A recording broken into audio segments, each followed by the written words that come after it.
Unemployed and Afraid acknowledges the traditional owners of the land we have recorded this episode on and of the land where you, the listener, are tuning in from. We would like to pay our respects to elders past, present, and extend our respect to any First Nations, Aboriginal, and Torres Strait Islander people joining us today, acknowledging that this always was and always will be Aboriginal land. Welcome to Unemployed and Afraid, a podcast that explores the glorious mess of building brands, businesses, and a career you love with the people who've done it. I'm your host, Kim Curtin. Thank you for being here.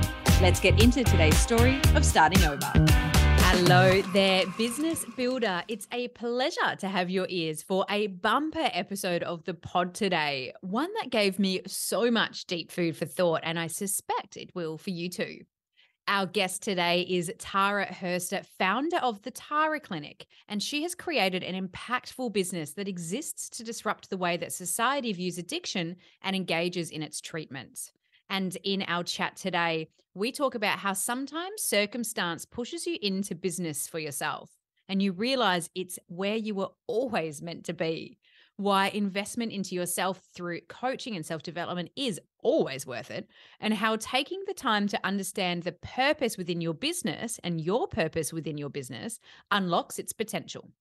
Alongside that, she'll make you think deeply about the role of addiction, the spectrum of addiction, and how understanding where it is you go in times of stress is hugely beneficial in the process of smashing your goals. She is a very good egg doing amazing things. And at the end of this episode, you'll hear us mention an incredible offer for Tara's Recovery Toolkit membership. So keep an ear out for that one and check the show notes for all of the details. I know you're going to love this chat. Meet Tara Hurster, a psychologist, speaker, upcoming author, and founder of the Tara Clinic, where Tara is an acronym for Therapeutic Addiction Recovery Assistance. Tara has had a significant career in this area, which taught her that addiction doesn't discriminate, but the opportunities available for people with addiction does discriminate. It's this knowledge that's driven Tara to disrupt the way that society views addiction and engages in its treatments through the Tara Clinic to make addiction treatment just a little bit sexy. Like so many of us, 2020 and the years that followed resulted in a stack of pivoting for Tara, which we'll get right into in our chat, but it has led Tara and the Tara Clinic to be 100% online in its treatment model, facilitating people to be supported in their addiction journey nationwide. Tara also provides business coaching and mentorship to early career psychologists and other allied health professionals who are considering moving into private practice, a support very much needed in this space. A happy hippie who loves nature, laughter, and taking the road others simply don't travel. We love that. With her three core values being justice, nonconformity, we also love that, and safety. I can't wait to hear about the experience of building a business that will change the way we view addiction. Tara, welcome to Unemployed and Afraid. Thank you so much for having me. It's an absolute pleasure. Oh, the pleasure is all mine. We had to hit record at some stage because I think that we could have chatted all afternoon and all day and not actually gotten anything on a podcast. I absolutely agree. And that's what makes such a great podcast host. So I just want to thank you for making me feel so calm and welcome here. You are so welcome here. So that's lovely to hear. Thank you. A little bit of just a nice one to get us started. I mean, they're all nice, but just a really nice one to get us started. How would your best friend describe you? The first word that came to my mind was a nut job. Relatable. I guess I'm thinking of three people in particular because I tend to be someone who has multiple really close relationships, and they all, just like with every relationship, each person serves a different role in my life, and I know that I serve a different role in their life. And when I think about those three people, I think they're definitely inspired by me. They're inspired by the work that I do and how I just persevere even when shit gets hard. And they also definitely know that they can come to me when they're struggling. So they would definitely be describing me as a nut job because I am very much a spiderweb thinker and a spiderweb talker. I go off on tangents, though someone who's dependable, someone who's inspirational, and someone who just gives it a go. Oh, I can relate to that spiderweb brain so much. It's actually the first time I've heard it described that way. And I just feel like I completely understand what's happening inside of my head now. So a natural talent as a psychologist right there. Before the Tara Clinic was created, who were you? I have had multiple lives, and I don't tend to talk a lot about the previous lives that I had prior to being a psychologist, because I was in the fashion industry for almost 15 years. And that was a really interesting experience at 12 years old, looking like I was 19 and being signed to one of the top agencies in Australia. And they didn't even realize until I wrote my date of birth down that they had to check if it was legal to actually sign me. You know, that world was a very unique one. And starting so early in my life, it kind of shaped the way that I viewed, I guess, people and also myself. It changed a lot about the way that I interacted with people. It definitely forced me to grow up very quickly as well. But what was really beautiful is that early on, I was really supported by the industry. It wasn't until later in my teens and early 20s where the industry's buffer that I had was no longer my buffer. And then I really saw the truth of that industry.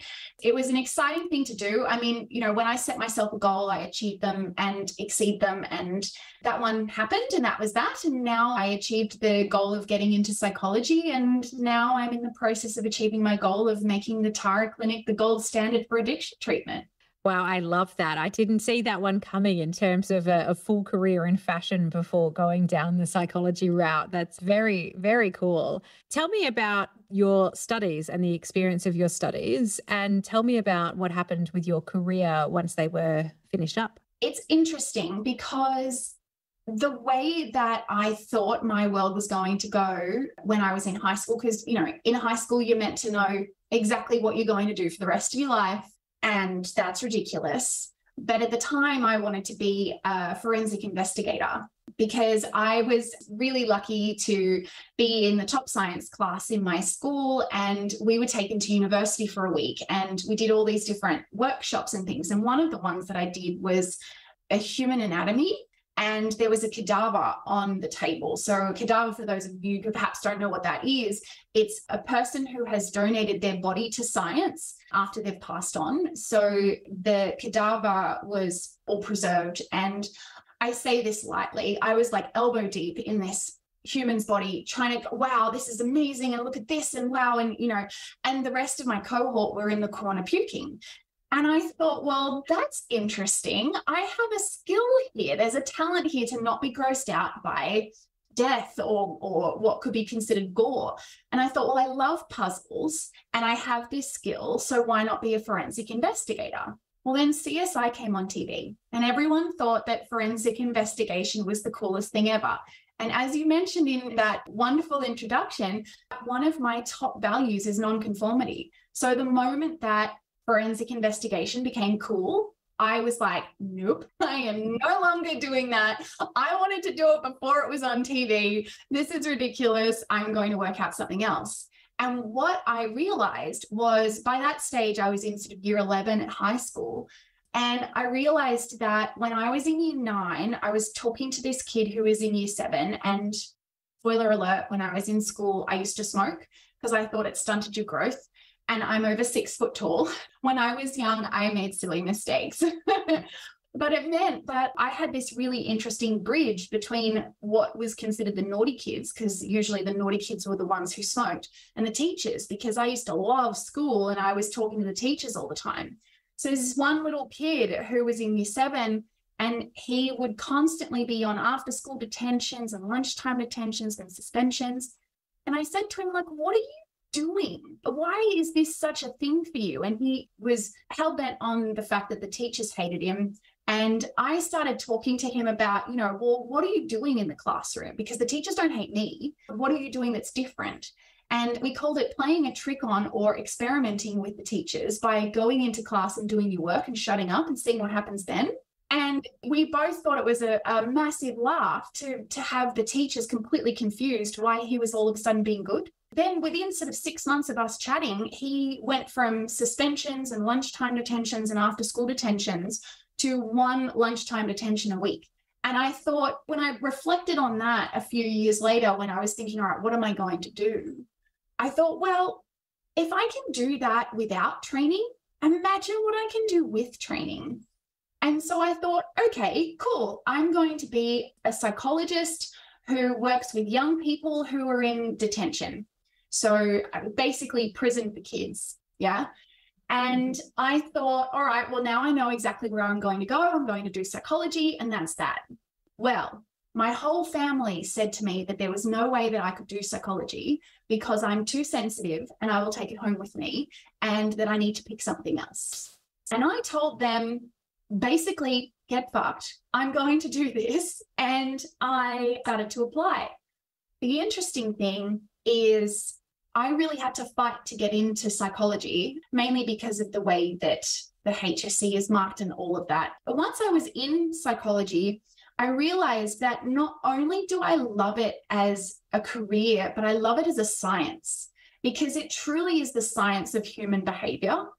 And when you can start to look at things in that sort of separated format, I was no longer taking anything home with me. It wasn't really impacting me in the way that it made sense that my family was concerned, but being able to separate it was really great. So I did a Bachelor of Psychology, which is a 4-year undergrad degree. And in order to become a psychologist, you have to do a minimum of 6. So when I finished year 12, and again, when I finished the 4th year of uni, on both occasions, I thought if I go straight into study, I'm going to murder people.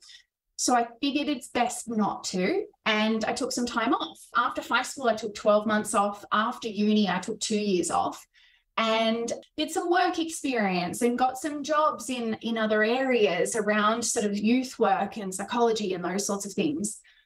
Went back to do my 5+1 pathway, which means you do 5 years of university and then 1 year of kind of like an internship type program. And in my 5th year, my first placement was in a primary school as a primary school counsellor. And I thought, great, this is moving me towards my goal of wanting to work with young people in detention. So I'll start in a primary school.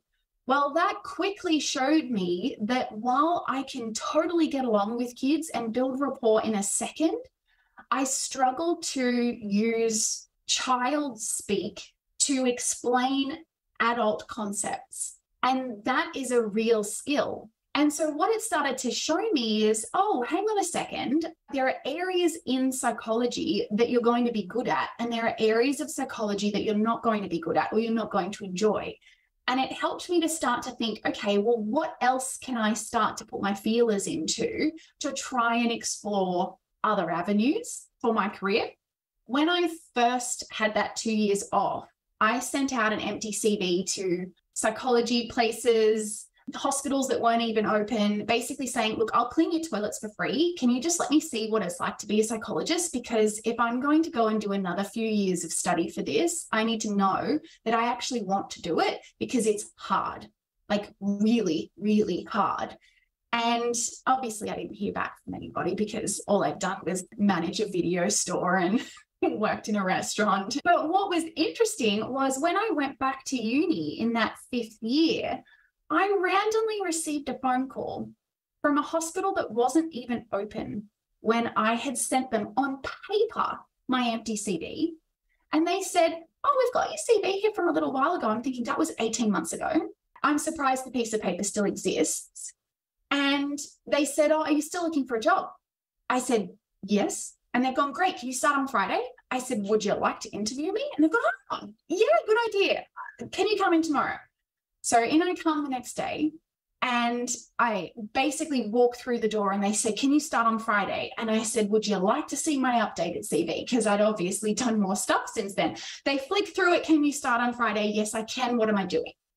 You're going to be running the inpatient addiction treatment program for our hospital, because the person who we had organized has fallen through and we need this covered. And I'm like, sure. prior to that, all I've been doing is hanging out and drawing and talking with kids who are in, kindy. And now I'm going to be in an adult psychiatric hospital helping people with their addictions. So that was a learning curve, I can give you that much. And interestingly, it also taught me how much of an absolute asshole I am, or was, I guess. Because I believed, like so many of society, I believed that addiction was a weakness. I thought, just get your shit together, because I stopped smoking the day that I decided to stop smoking because I made the decision and that was that. But I also had a lot of other, things in place that I could implement, just, I guess, partly because of my natural capacity for psychology, but also because I had supports around me. Not everybody has that. Not everybody can think the way that I think. And I find clarity in chaos. And a lot of people really struggle in chaos. So they need someone to help see through the chaos, to find the clarity and say, here, this is the path to your success. And that's what I was really good at. Within 3 weeks of doing that inpatient psychiatric job, I was so humbled.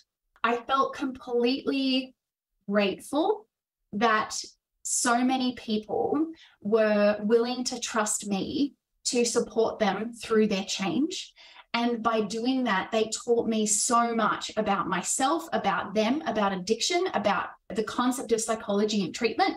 It was incredible. Within 3 weeks of treating addiction, I was addicted to treating addiction. Wow, the universe has a very interesting way of stepping in and steering a course, particularly in that instance. One of the questions I wanted to ask you was, what did you learn about addiction through the time of your career before you started your business? But I feel like you've just touched on that so beautifully. But it does make me think about our conversation that we were having before we were recording about the awareness of what addiction is, and on the extreme level, and then on the other extreme level, how it plays a role in so many of our lives without realizing, and the stigmas and the bias that potentially we attach to this area of what addiction looks like and how it's recovered from, be it a serious drug addiction, an alcohol addiction, a social media addiction, a sex addiction, just whatever it is, just the scale of which. Is there anything you can share about the takeaways that you learn about addiction, but also what you wish more people knew about it? Absolutely. That's an epic question. Look, the realization that came to me, which was the most humbling in that first period of learning about addiction, was that it's not the problem. The problem is the problem. And what people have done is they've used a strategy that they've come across, however they've come across it, whether they learnt it from their parents or it was part of their social kind of circle or their culture or whatever it is, right? But they've come across a tool that is an immediate gratification and an immediate mood shifter. And so what happens from a brain perspective, now the brain is very, very complex, right? However, I'm going to simplify it down into 3 parts. You've got the back bit at the top of your neck where the base of your skull meets your neck. And that part of your brain really keeps you alive as an individual and as a species. So think heart rate, core temperature, needing to pee and poo, sex drive, hunger, all those things are dealt with in the back part of your brain. The front part of your brain, more around your forehead and that sort of upper section of your head, that part is really focused on higher order thinking, problem solving, language, personality, memory, all the stuff that makes us really human is at that front part of the brain. In the middle, attached to the bit that keeps you alive, is the part that is our natural threat response. So fight, flight, freeze, faint, fawn. That part of the brain, the middle part of the brain, when your brain perceives a threat, whether it's actual threat or a perceived threat, the brain that hasn't evolved enough to realize that there's a difference between a perceived threat and a physical threat. So it reacts in the same way. So back in the Ugg days, when we had saber-toothed tigers trying to kill us, we had teeth that were the threats, right? So if there was a tiger in front of you with big growling teeth, your brain said, fuck thinking, we're not going to have chat to Bob and ask who can outrun this tiger and, can you carry me, please? No, you're going to just react really quickly. You're not going to think. And you're going to do the thing that your brain has learned has kept you alive before. So the same thing happens when we're thinking about alcohol, drugs, medication, porn, gambling, shopping, work, food, social media. All of these things are mood-altering either substances or behaviors. And so when we think about what addiction actually is, addiction is seen, from my perspective, the extent to which the action isn't actually solving the problem. Because if I'm stressed, right, and I come home and I have a bottle of wine, that would be more leaning towards an addiction, because the bottle of wine isn't actually solving the problem. It's just changing the way you feel in the moment.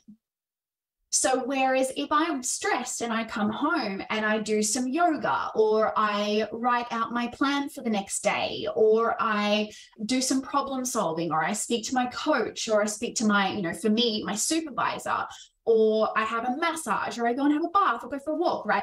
They're things that are more going to be solving the problem. So it's about having a glass of wine isn't a problem. But if we're using that in order to stop stress, then it could be a problem. And that for me was the biggest realization, was that, okay, not only is the behavior that we're doing not actually the issue, it's that there is a lack of skills or a blind spot to skills that is the actual problem. And what I saw was I've been working in this industry for over a decade now. The Tara Clinic is over 5 years old. I have been learning loads and teaching practical skills. And these are skills for life. They're how to manage your emotions, how to manage your own experience of stress and distress, how to communicate effectively, how to set boundaries, how to maintain those boundaries, how to ask for your needs to be met, how to say no, what consent is, how to understand what your physical body is telling you based on your perception of the environment that you're in. Because people might be feeling like they're wanting a glass of wine, for instance, but is it actually that they're thirsty? And so because they're thirsty at a time of the day where usually it would be wine o'clock, that we just go to the fridge and grab a glass of wine. Well, what would happen if maybe we just had some water in that moment? You might not want the glass of wine after that. So there are little things that we can change in terms of understanding how our brain works, how our body works, how the relationship with ourselves and with others can change. And for me, that was really the biggest eye-opening thing. And I think that that's what's really important for people to know. I feel like I'm on a bit of a rant because I'm super passionate about this, but it feels so important that we remove the fear-based narrative around addiction and substance use, because not only is it ridiculously unhelpful, but actually, okay, here's a little bit of education for you. In the world of addiction, there's a thing called the stages of change. So in the literature within addiction treatment, they say that there are 5 stages of change. I add an extra one on because I truly believe that actual recovery is possible. And not is it just possible, but I've seen it. I've seen it happen for clients. And unfortunately, as a psychologist, I'm not allowed to give case studies or testimonials. I can't actually tell you about all the incredible change that I've seen, which is really shitty, but it's just part of being a psychologist. And this is what I have to abide by. But the first stage of change is called pre-contemplation. And pre-contemplation is basically either there is no problem, so denial, or there's no solution, so why would I bother? And that stage of change is where shame and guilt take you to. So the fear-based narrative around, oh, you're a crack addict, or, oh, you're a junkie on the street, or, you know, all of these things that are said in movies, in TV, in radio, in day-to-day life. I was listening to a podcast just this morning, actually, on my walk, and they said, oh, be careful because this is crack and you don't want to lose your home. There's too much of this connection and it's just unhelpful. So shame and guilt bring you back to pre-contemplation, which is basically helplessness. Then you've got contemplation where we go, okay, there might be an issue here. I could make some changes, but I'm not ready to do that yet. Preparation is, all right, yeah, there's a problem here, and I'm interested to see what my options are. Action is literally taking action. We're implementing the change. We're starting a program. We're doing the things, right? That is what action looks like. Maintenance in the literature is the final stage, but to me, it's not the final stage. Maintenance is continuing to practice when you don't need it, so that inevitably when something happens, because early recovery is the first 12 months of change, so there is a period of maintenance where you will feel like everything's fine. But if you stop doing the helpful things and a trigger comes up, it can be really hard to handle that when you're in the maintenance phase.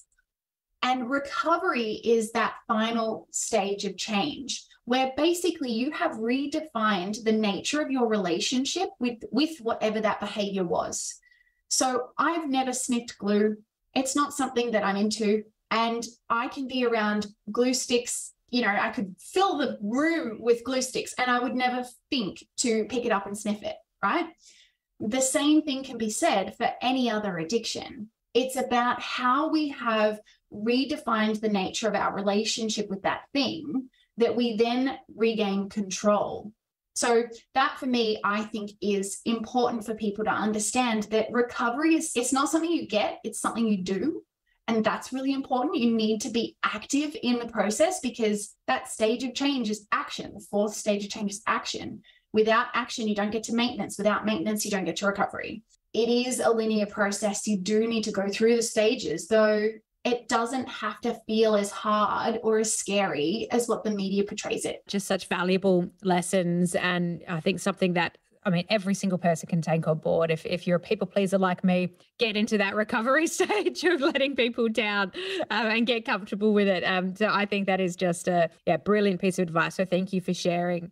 Your passion for this area is so clear. And I think it's just such a wonderful thing that you can use as a motivator to do your own thing. But not everybody does. Not everybody goes into the starting your own business territory. What sparked you to go out on your own? Oh, gosh. So the reason for that response to everyone who's listening is it was not a choice that I necessarily made myself.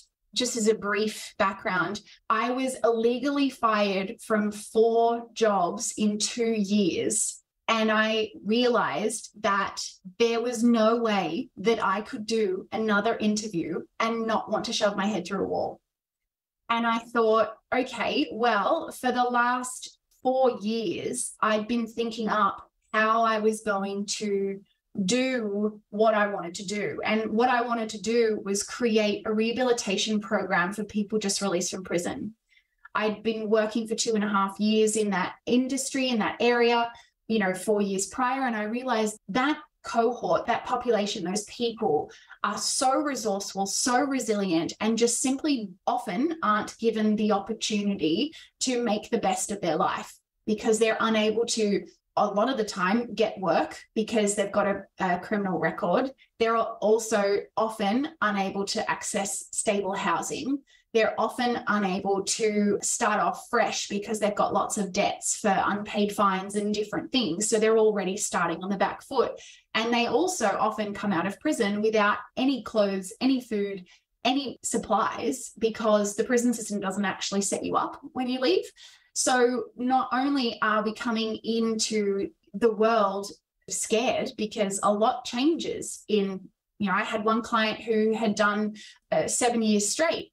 And I needed to explain to them how an Opal card works because that was never a thing when they were on buses and the trains beforehand. You just paid the money.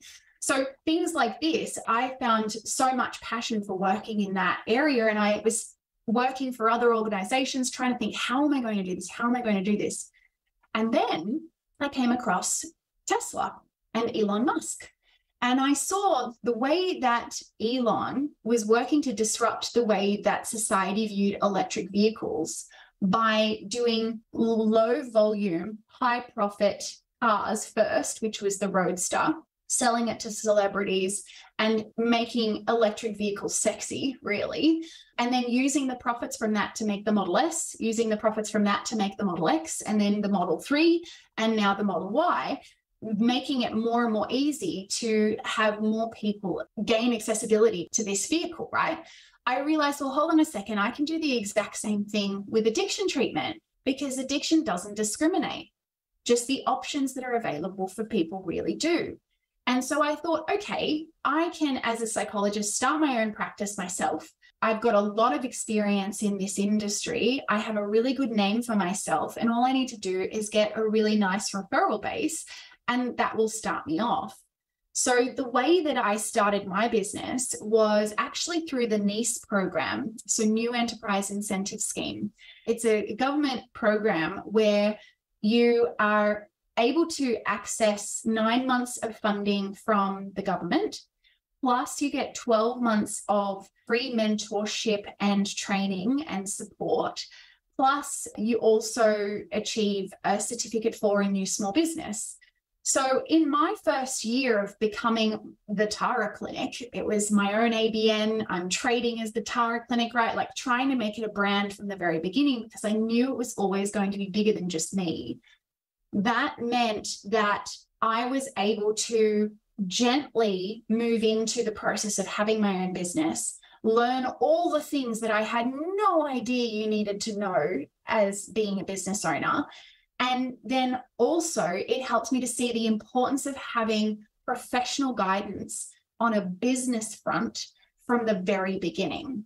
So that then led to investing around $400,000 into my own business knowledge, my own expertise, mentorship, and all of those things over the last sort of 4 years, really, after the NEIS program. And I've been able to create the Tara Clinic in the way that you see it now because of all of that. Yeah, amazing. I've heard some really great things about the NEIS program for a multitude of businesses, from one person offering product-based right through to major service. I've heard some great things about that. And I think there are so many things out there as business owners that we don't look at as well. Government grants, these sort of incentive schemes, these things that are out there, they're kind of the last thing you think about, I think, when you go in business, because if you're anything like me, I go brand first. I think of a brand name for something before there's a product, before there's even an offering. It's just my marketing mind gets really excited about a name, and then I'm like retrofitting backwards. But there are a lot of people out there that can support you no matter what the stage you're at. So I just love hearing that. I think that's fantastic. So you got the Tara Clinic launched. You've got your first offering out there into the world. You're working for yourself. Tell me about some of the pivots you've experienced. Well, the biggest pivot was actually when I first started, I didn't really have a product. And that's because as a psychologist, or even just in society, the way that people look at therapy is it's a session by session basis, right? You go to your GP, you get a mental health care plan that gives you 10 rebates with a psychologist, and off you go and you see them, and then that's meant to be sorted. And I saw a few pitfalls with that. The first pitfall that I saw was that trading time for money has a ceiling. And it has a ceiling both in terms of being able to not burn out, but also there's only so much time you have in a day. Back then, if I saw more than 6 people in a day, my brain was mush and it was like oozing out my ears. There was so much empathy that I was giving to my clients that it's actually well known in psychology to have an empathy headache, where you have a headache at the front of your head. It's a really big thing. So it was really important to have some boundaries, to look at my pricing and to do a lot of work around money mindset.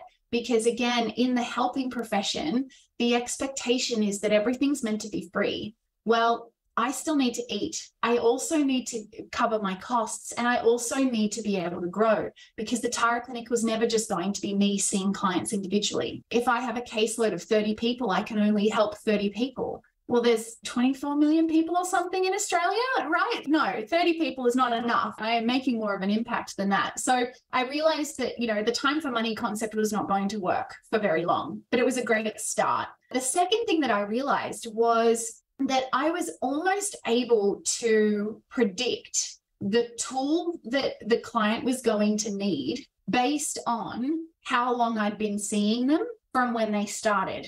And I set myself a little experiment. I would look at my caseload for the day and I would write, I think this, and this next to their names. They'll be telling me that they're having issues when they're tired and bored, so I'll have to teach them about HALT. And this person will tell me whatever it is, and I'll have to teach them this. And then literally, that was exactly what they would come in and they would tell me. And I thought, I'm onto something here. There is an actual process to the recovery process. And that was something that I was introduced to in the inpatient space, because you had a program that you taught over the 3 weeks that the client was there or the patient was there. But I never saw it outside of the hospital setting. So I set aside some time and I thought, okay, let's actually write out all of the tools, all of the concepts, all of the frameworks that I've learned over, however long it had been up until then. In 2019, I launched my very first program. It was called Action. It was focused on managing stress and distress, because for people who are coming with addiction problems, it's usually because they're struggling to manage stress and distress. What I found was that in 12 weeks, probably about halfway through, we hadn't spoken about drugs or alcohol at all during that time, yet people were either reducing themselves or stopping completely because they were implementing these really practical tools that were basically negating the need for the drugs or alcohol anymore. What I saw was progress. What I saw was also profit, which is really important in business, to have profit. If you don't have a sustainably profitable business, you don't have a business, you have a hobby. And it's really important. And the only way that I could get to be able to say that in the way that I just did is through all the money mindset work that I've done. However, when I was looking at my programs, I broke them up into 3: 12 weeks for action, 6 months for resilience, and 6 months for purpose. And what I saw was that if 100% of people did action, 50% of people went on to do resilience, and then only 50% of those went on to do purpose. However, I knew as a clinician and an expert in this area that you actually needed the whole thing. Because without the whole thing, what I was seeing was people were struggling about 3 to 6 months after they finished with me, and then come back going, why is it happening again? And I'm like, that's because you haven't finished the process. There is a process. It takes 12 to 18 months of active work in recovery to create long-lasting change.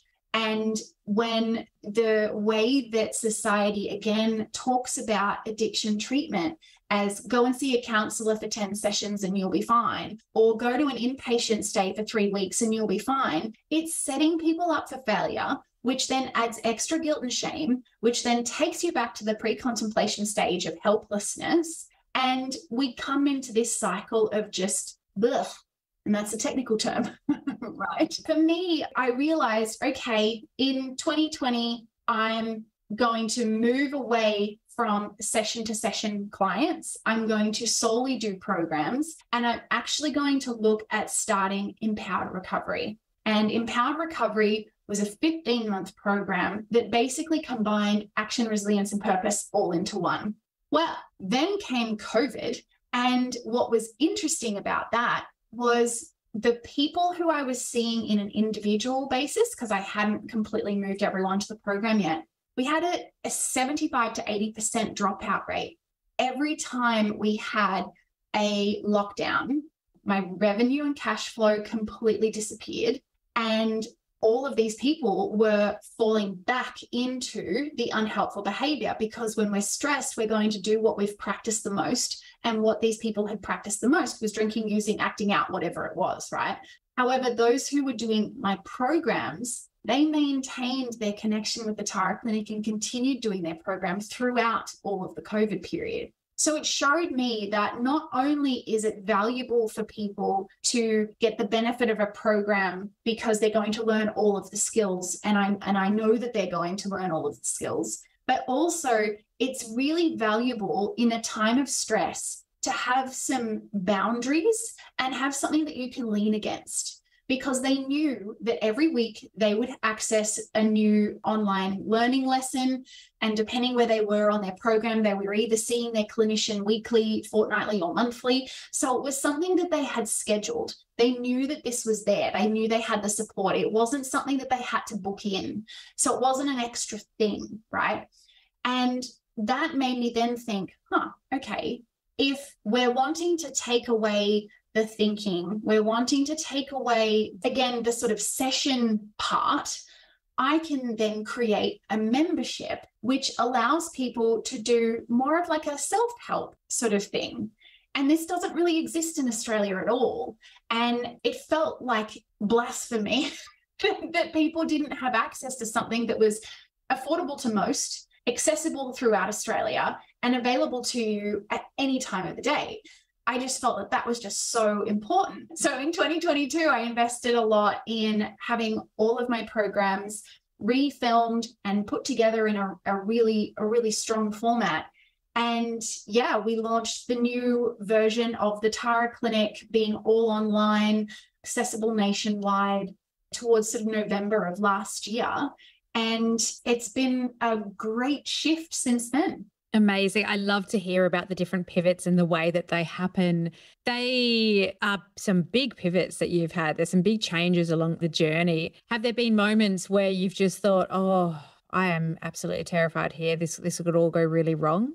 In the first lockdown, when my cash flow dropped by that much in the span of a week and a half, I remember sitting right here looking at the computer screen, trying to work out what I was going to do at 3 o'clock in the morning and sobbing, running into my partner who was completely asleep. And I just jumped on top of him in the middle of the night, sobbing into his pillow. I can't do this. I can't do this. I don't know how to get the Tara Clinic through.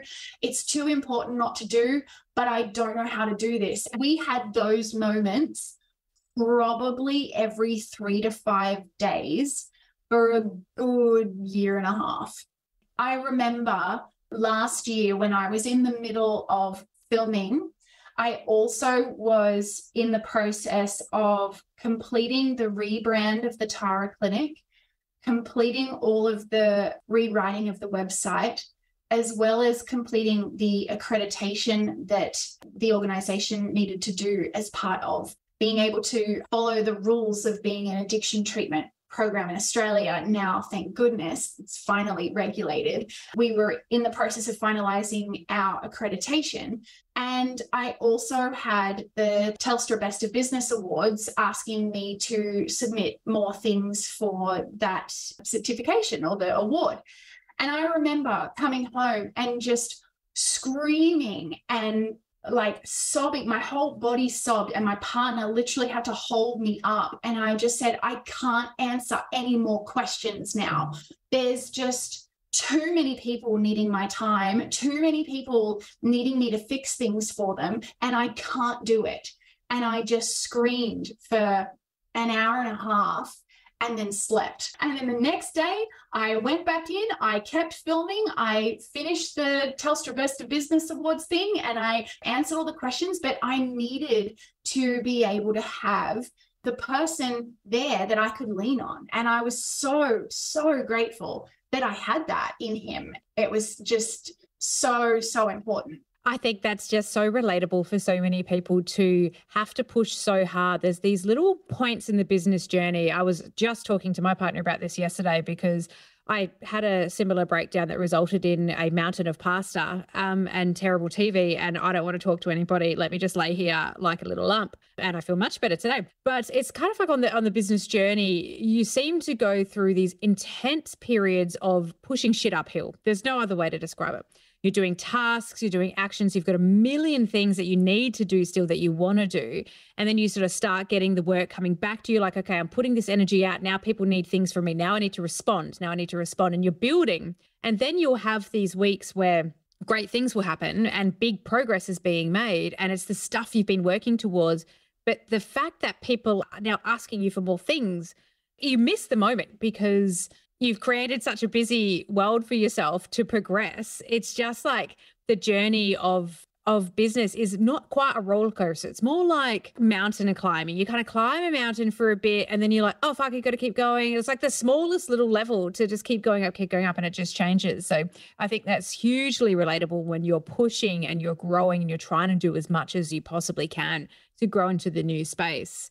It actually segues me beautifully into a question I had for you because, as I said in my bio up front of you, you have a lot of focus areas. You're running your core offering, you're speaking. You mentioned being an upcoming author, which I'd love to hear about. You mentioned coaching, and all through that you've got admin, you've got rebranding, you've got things that you're doing.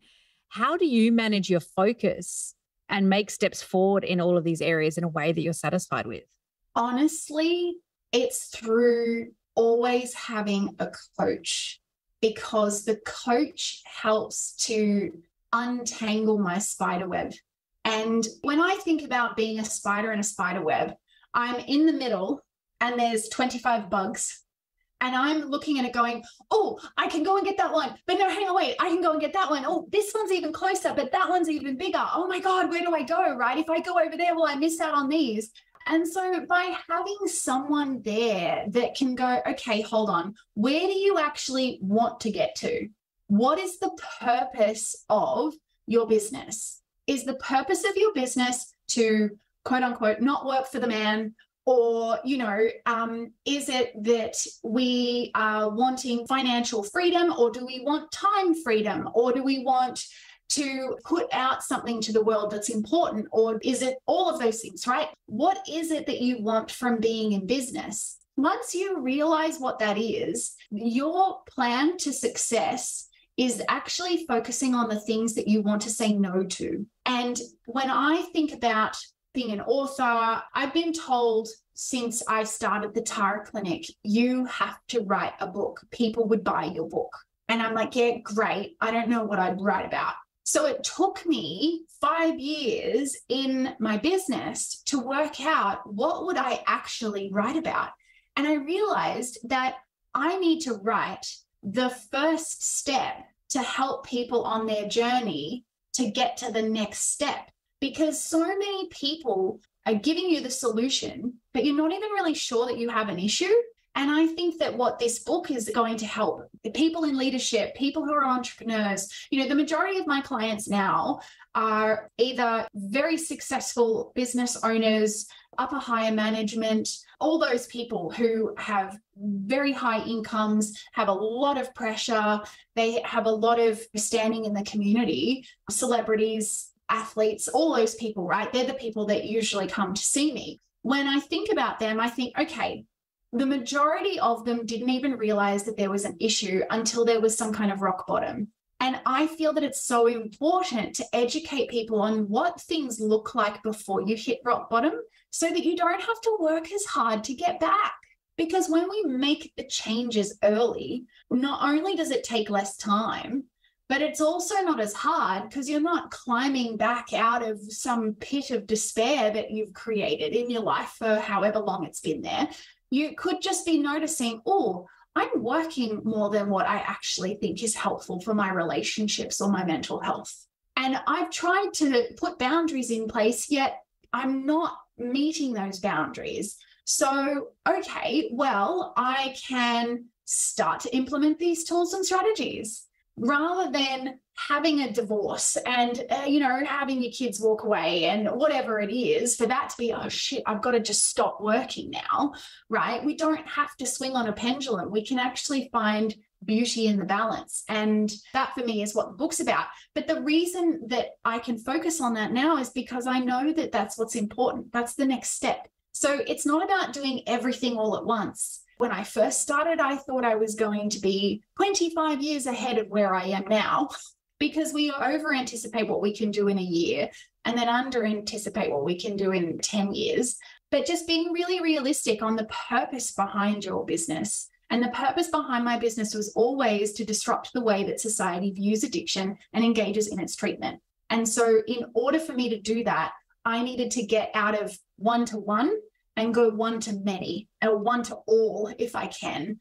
And the best way to do that is to have a book launch, and then continue to work through that to help people find out that the Recovery Toolkit is a membership that you can do, and you can also do our programs. You don't have to be stuck in where you're at. It doesn't have to feel this hard. Amazing. Well, I'm going to look forward to that book being released. I think it's, as we have talked about off air and a little bit on air, I just think that there's so much to take away for the individual to rethink addiction, rethink about how it plays a part in your life, but in your business building as well. Like, like we touched on social media addiction, anything that we go to help take away the pressure of the moment. I mean, I think it's just such an important message, and your message is both important in the resilience it takes to building a business and growing a business, but also in helping people flourish in their everyday life, which is just brilliant. As a closing question, thinking about how much you're putting out there for people and your purpose, the purpose behind your business, how can the listener and I support you on that journey?